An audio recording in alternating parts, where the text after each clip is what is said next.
So today for lunch, I thought I'd make some beef. This is some chuck tender steaks.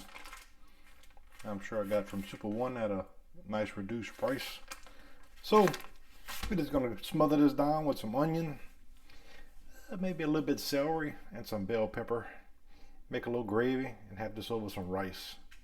So first thing we'll do is get some oil in the pan, and we'll go ahead and start browning our steaks. So about a teaspoon or so of oil. Don't need much. And go ahead and get you a paper towel or a little rag and go ahead and make sure the meat is real dry before you put it to the pan. And just go ahead and put them in. Don't have any seasoning on them yet. And then like I said, we'll brown them about five minutes per side. I think that'll give it a nice little brown on them. Like I said, just make sure they're nice and dry.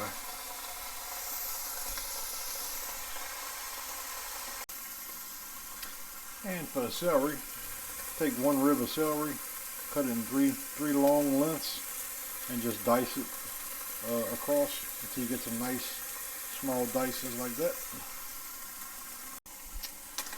Alright, we've been about 5 minutes. Go ahead and flip them.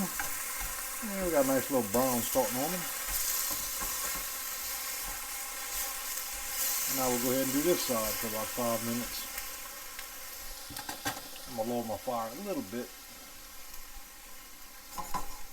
And do this uncovered. Otherwise they'll just sweat and steam and not brown. And at this point we'll go ahead and add our diced vegetables. This is 1/4 of a cup of diced red bell pepper. I didn't have green, so I used red. 1 medium onion diced and 1 rib of celery diced. Go ahead and add that to it. And we'll kind of use the vegetables to deglaze the pan as well, because they will make a little water. And you really can't cook this kind of meat quick and expect it to be tender, so we're going to cook it a long time and it will be tender. So probably about 1.5 hours, 2 hours. I'll just let it simmer real slow on the stove. So we'll go ahead and get the onions a little bit translucent, probably about five minutes or so, and then we'll add some liquid.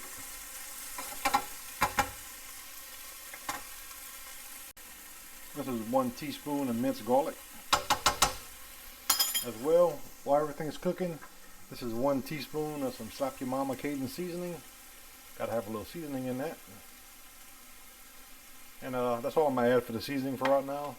As it cooks, once we get a gravy going, I'll add some more seasonings to it if I need to. And we're gonna put a little bit of thyme in it. Thyme goes really well with beef, I find. And not a whole lot. This is not a lot of meat, so you don't want to overpower it with thyme. Just a little. Maybe 1/8 of a teaspoon or so. If I had more, I'd put more, but that's about all you need. Like I said, we're just kind of getting it started. I'll check it as it cooks once I add some more water to it, or beef stock if you had it. But I don't, so I'm just using regular old water. And after about 5 minutes or so, go add a little bit of water. I like to fill it up to about not quite where it's over the meat, just where it's right under it.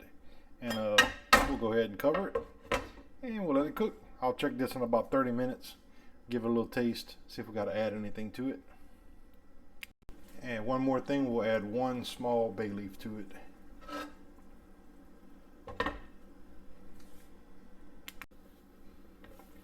And while we're cooking here, it's been about 20 minutes. Well, about 30 minutes with the 5-minute browning. So about 30 total so far, but 20 minutes since I added the water. This is some McCormick brown gravy mix. I think it'll add a nice little flavor to it. And we're only going to add, you can actually leave this out, but I think it'll help thicken the gravy as it cooks. So that's one teaspoon total. And just kind of mix it in, you know. That stuff dissolves pretty easily. Unlike cornstarch, if you would have done that with cornstarch, you'd have had a big mess right now because it clumps up. So just remember, if you add cornstarch, you want to make sure you do it with the fire turned off. Add it, mix it real fast, and then put it back on the fire. Otherwise, you'll just have a bunch of clumps, and it makes it really hard to get it out. So at least that's my experience. And yeah, so right now they're like basically like shoe leather, very tough.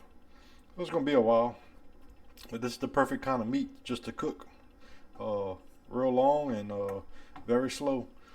And yeah, comes out really good. So I just added the brown gravy mix just to give a little something extra, but you don't really have to add that if you don't want. But like I said, we'll just put 1 teaspoon. I think it'll give it a nice flavor as it cooks. If you wanted to, towards the end, you could add diced up carrots, potatoes.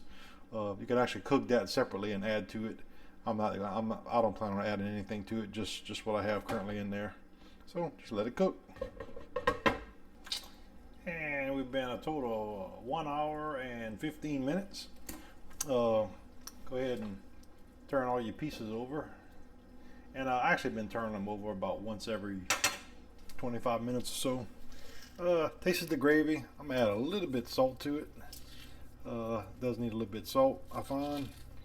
And I'm gonna also add a little bit of some fresh grind black pepper. And I think that's about it for the seasoning. I'm not gonna add any cayenne to it. I don't really want it spicy per se, you know. But I mean, basically season it to taste as you want, you know.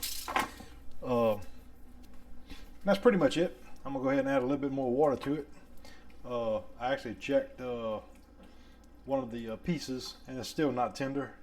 Like I said, this kind of beef is pretty tough, so it makes a good gravy because you gotta cook it a long time. But you know, basically, I want to just take my fork and just cut it like that. But it's not quite doing that yet, so it's still pretty tough. So we'll just let it keep cooking.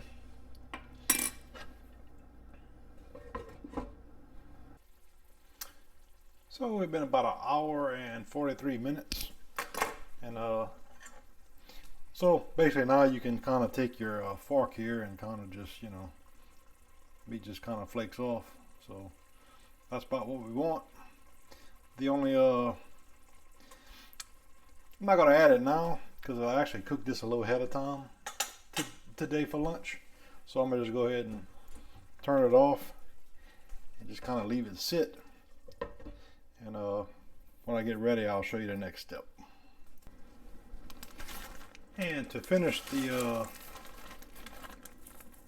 beef, I'm gonna add a little bit of some frozen green onion tops.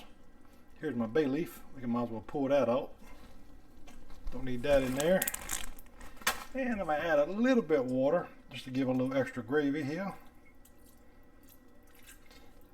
And that's about it. And we're just going to get this warmed up for about 5 minutes on a medium heat. And that'll be lunch.